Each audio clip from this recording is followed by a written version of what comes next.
This presentation will provide a brief overview of the culture of literacy.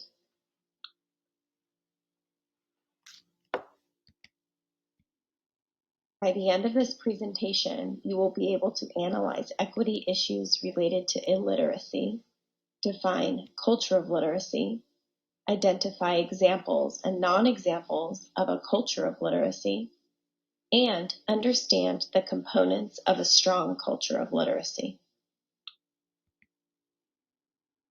Childhood illiteracy is a problem worldwide. UNESCO 2018 estimates that globally 73 million youth and adults still cannot read and write, and 250 million children are failing to acquire basic literacy skills. These illiteracy rates do not exclude the United States. As published by the National Center for Education Statistics in 2019, the graphic depicts reading proficiency levels in 2019 in California and the United States as a whole. As shown by the reading assessment, 35% of fourth grade students in the United States scored below basic on reading assessments, and 31% scored basic. Similarly, in California, in fourth grade, 37% of students scored below basic, and 30% scored basic. Although a basic level indicates some level of literacy skill, it is not considered proficient or fully literate. This level of illiteracy continues into high school, higher education, and creates alarming equity concerns. There are several inequities that are apparent when analyzing the 2019 NCES California literacy data. The scores determined Black students had an average literacy score that was 37 points lower when compared to white students. Hispanic students had an average score that was 27 points lower when compared to white students. Female students in California had an average score that was 10 points higher than male students. Students who were eligible for the National School Lunch Program had an average score that was 31 points lower compared to students who were not eligible. So why does analyzing fourth grade literacy levels and identifying equity issues relating to literacy matter? In a longitudinal study of nearly 4,000 students, researchers found that those who do not read proficiently by third grade are 4 times more likely to leave school without a diploma than those who are classified as proficient readers. Students who are behind when they start kindergarten make up the largest portion of school dropouts. These students have a less than 12% chance of attending college. For those who have below basic literacy skills and do not even master basic skills by third grade, the rate is nearly 6 times greater. Illiteracy has lifelong impacts, especially for students in historically marginalized groups, who evidence suggests underperform compared to their white counterparts in literacy. Illiterate or functionally illiterate individuals are more likely to leave school without a diploma, be unemployed, have a lower income or lower quality jobs, live in poverty, be incarcerated, where it is estimated that close to 2/3 of students who lack proficient reading skills by the end of fourth grade will end up in jail or on welfare, and that 85% of youth who are involved in the juvenile court system are classified as functionally illiterate. About 70% of inmates in United States prisons can't read above a fourth grade level. Illiterate or functionally illiterate individuals have a limited ability to obtain needed information. They have reduced access to higher education, lifelong learning opportunities, professional developments, and trainings. They have difficulty navigating school and work. They have decreased access to healthcare, government and community resources, and needed services. Research shows that these consequences disproportionately impact BIPOC and high poverty communities. Author Susan Carriker summed up the importance of improved literacy instruction when she said, "With literacy comes academic success, informed decision-making, improved self-esteem, personal empowerment, greater economic opportunities, and active participation in local and global social communities. Ultimately, it is the gateway to lifelong learning. Without equity in literacy education, achievement gaps will persist, and too many students will not reap literacy's innumerable benefits."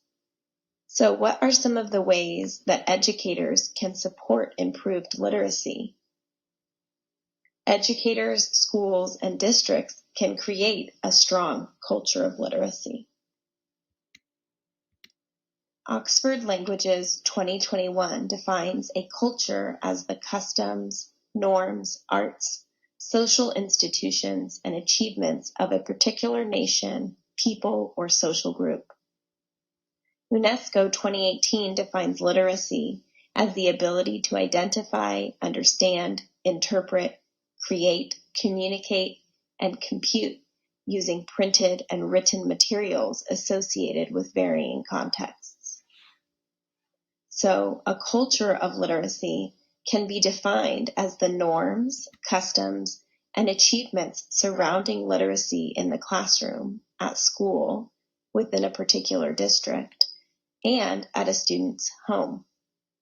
A strong literacy culture means children, classmates, and families are engaged in literacy experiences, not just during the school day, but also after school and in the community in ways that don't feel like an assignment. Further, a culture of literacy may not always consider the range of literacy practices that are a part of students' homes and communities. However, with a strong culture of literacy, educators have the opportunity to bridge home and school practices, which can support students' development of literacy skills. A culture of literacy in the classroom can be described as what you see.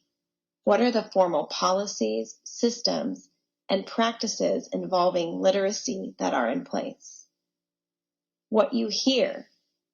What are the informal practices and actions from the teacher, students, and staff members? What you feel.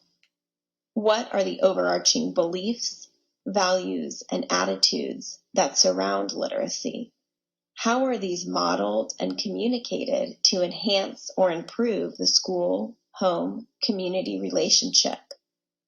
So consider your classroom, school, and district's customs and norms related to literacy. What are ways that literacy is embedded in your daily classroom culture? What about your school site? What are ways you work to develop literacy skills? And how do you support students in developing a meaningful relationship and attitude around literacy?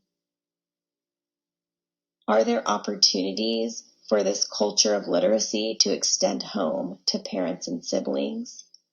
These are all important questions.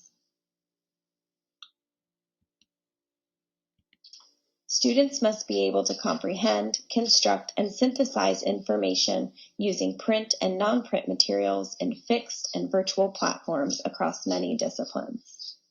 Creating a culture where students are able to practice these skills is the collective responsibility of all teachers. Jacobson 2017 emphasizes that in order to understand what a culture of literacy is, it's important to understand what a culture of literacy is not. She says that a culture of literacy does not mean that students only learn literacy during English or a designated English language arts time. It does not mean that instruction in reading, writing, listening, and speaking only takes place from one content area teacher or a reading specialist. It is not just a segmented time for reading instruction. A culture of literacy is just the opposite. Creating a strong culture of literacy encourages positive relationships with literacy, and takes time to advance. Some ideas to develop a culture of literacy are using a team approach, develop a group of colleagues that can support all teachers in establishing a culture of literacy, becoming an expert in the science of reading, and sharing best practices with colleagues, embedding opportunities for students to practice literacy skills in reading, writing, listening, and speaking within all subject areas and all grade levels, regularly modeling and discussing the importance of literacy skills, providing access to a variety of literature that demonstrates diversity, inclusion, and cultural responsiveness, explicitly teaching strategies to support students in deciphering difficult or high-level text, using frequent and diverse assessments to drive your instructional decisions regarding literacy needs, and lastly, developing opportunities to extend literacy into the home and community.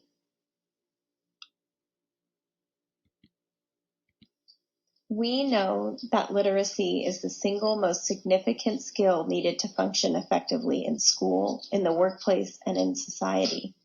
It is vital to a successful education, career, and quality of life. All educators play an important role in improving literacy rates for school-aged children.